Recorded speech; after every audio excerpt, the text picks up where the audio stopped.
instant que plusieurs demi-dieux voient leur destinée suspendue à vos choix. Certains vont gagner en prestige, gravir les échelons de la renommée et marquer l'histoire. D'autres, au contraire, vont tomber dans l'oubli, victimes des choix effectués par des puissances supérieures. Et le plus intéressant dans tout ça, c'est que votre adversaire fait exactement la même chose. Bienvenue dans Scale of Fate. Ce qui m'a immédiatement interpellé, c'est que le jeu ne cherche pas seulement à vous faire marquer des points. Bien sûr, la renommée va être au cœur de la partie. Vous allez influencer le destin de plusieurs demi-dieux, les envoyer sur différentes actions, manipuler, progression et tenter de créer la meilleure situation possible pour ceux que vous contrôlez réellement. Mais très vite, on se rend compte qu'il y a une autre couche qui se met en place. Parce que dans tous les demi-dieux présents dans la partie, vous n'en contrôlez seulement que 2. Et ces 2 identités restent secrètes jusqu'à la fin de la partie. À partir de là, chaque décision prend une saveur particulière. Quand vous placez un demi-dieu sur une action, est-ce que c'est parce qu'il fait partie de vous protéger, ou est-ce que c'est pour tromper votre adversaire?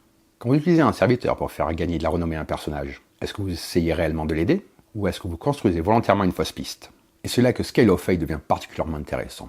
On joue toute la partie sur 2 tableaux. D'un côté, il faut optimiser la position de ces demi-dieux. La renommée est essentielle puisque c'est elle qui apportera une partie importante des points en fin de partie. On cherche donc à créer des opportunités, à utiliser les bons serviteurs et à orienter les personnages vers des positions qui nous seront favorables. Mais de l'autre côté, il faut penser à ce que l'adversaire est en train de voir, car lui aussi observe chacun de vos mouvements. Lui essaie de comprendre quel demi-dieu vous intéresse réellement. Lui aussi prend des notes mentales à la fin de chaque âge. Et cette dimension de lecture de l'adversaire occupe une place importante dans l'expérience. Et j'adore ce genre de jeu qui arrive à créer ce genre de système sans multiplier les règles complexes. Ici, le système est très lisible. À votre tour, vous choisissez une action. Vous placez un demi-dieu, vous récupérez un serviteur, vous pouvez modifier l'abîme. Et derrière cette simplicité se cache une vraie réflexion. Parce qu'un simple placement peut avoir plusieurs conséquences. Il influence l'action que vous réalisez immédiatement.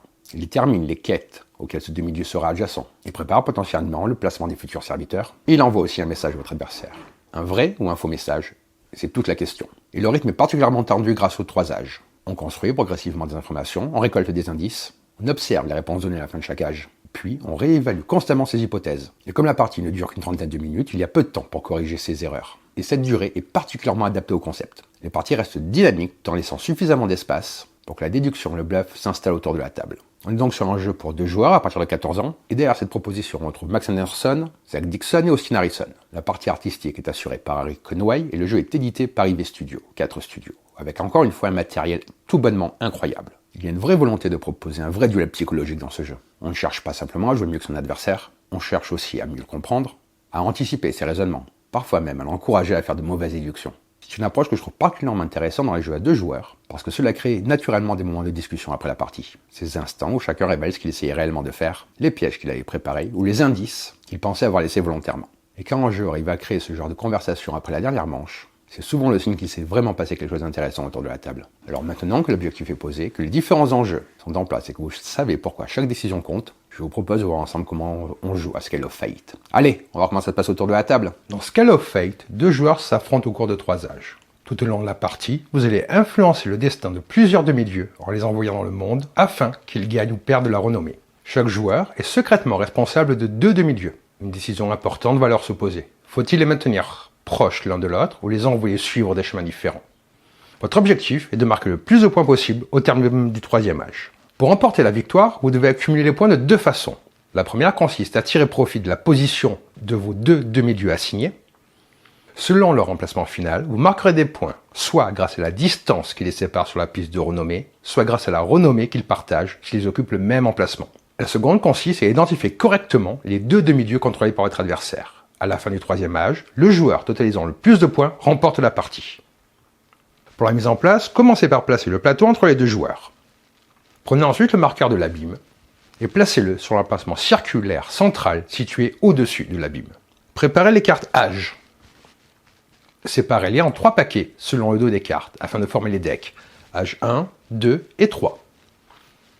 Mélangez chaque paquet séparément, puis révélez une carte du deck âge 1 et placez-la sur le plateau.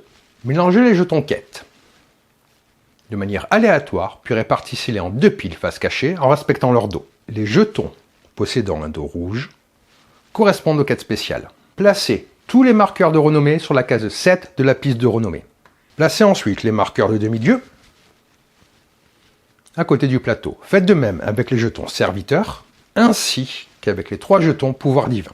Chaque joueur prend son propre paquet de cartes de demi-dieu. Mélangez chaque paquet séparément, puis distribuez 2 cartes à chaque joueur depuis son deck. Ces cartes restent secrètes et ne doivent pas être montrées à l'adversaire. Donnez à chaque joueur une feuille de score ainsi qu'un crayon.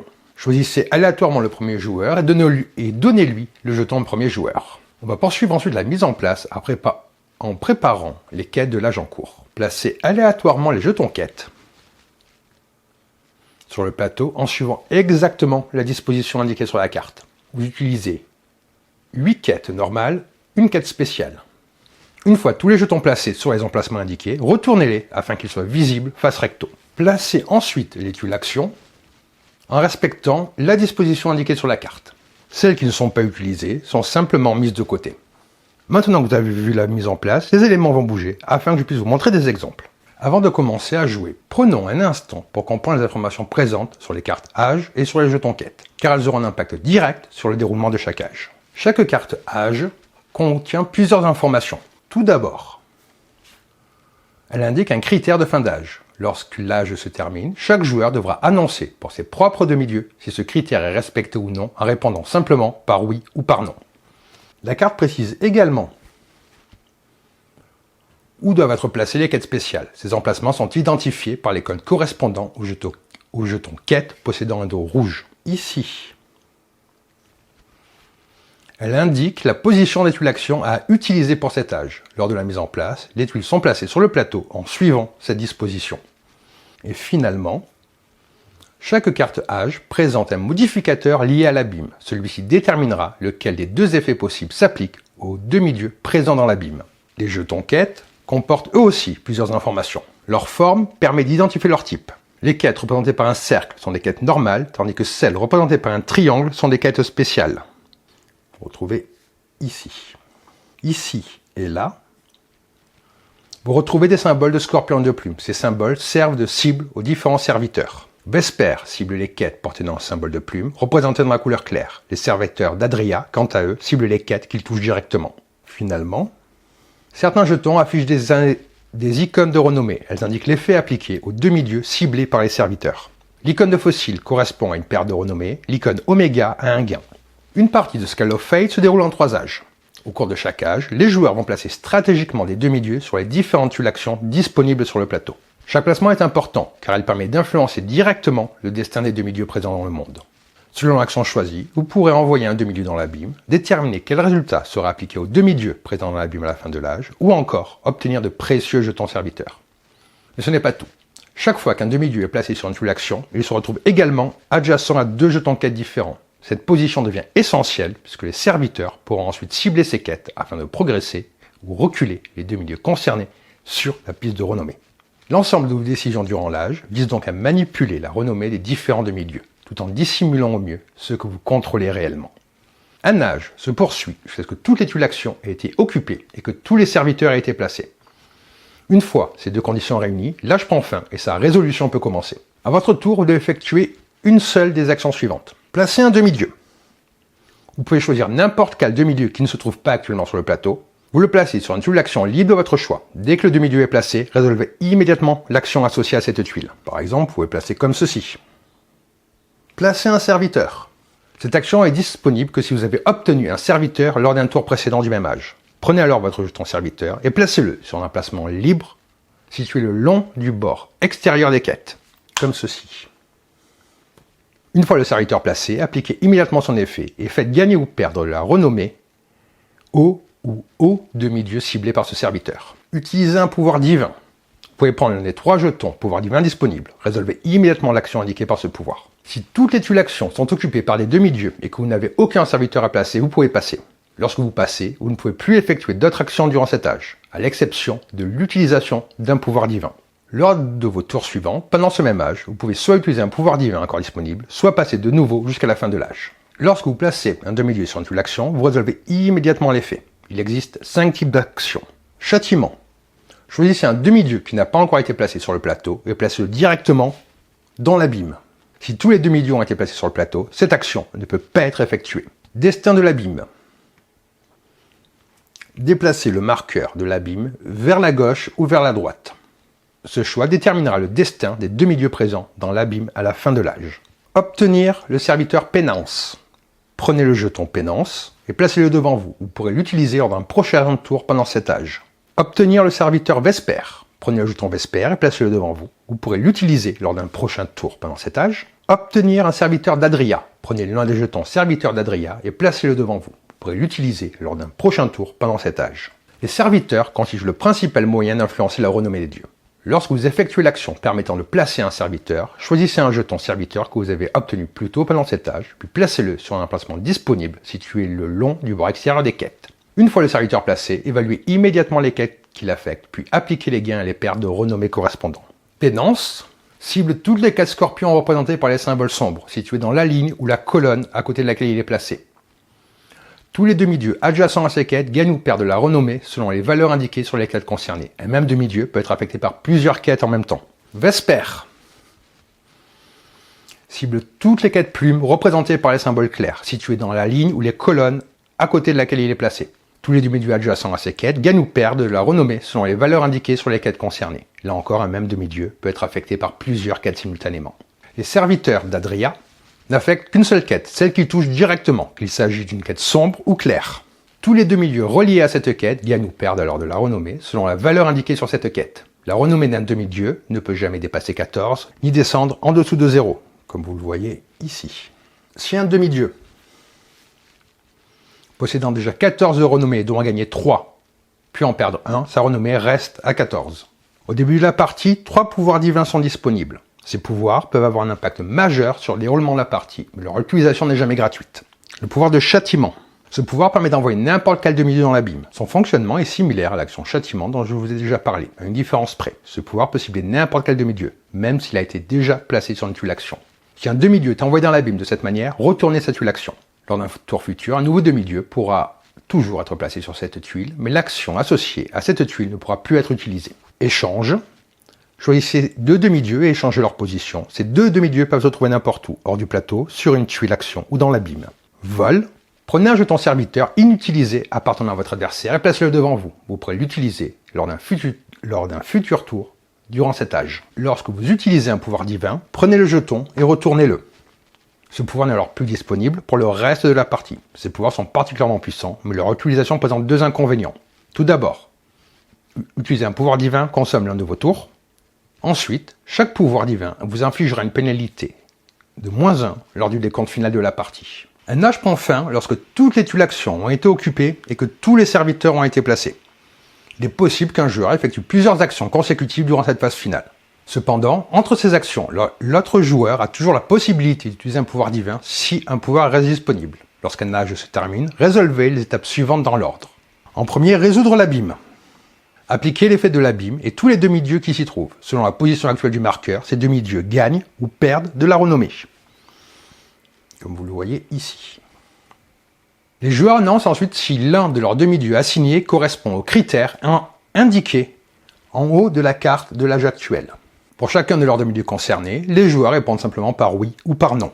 Par exemple ici, les demi-dieux, ici ce sont les mains des joueurs.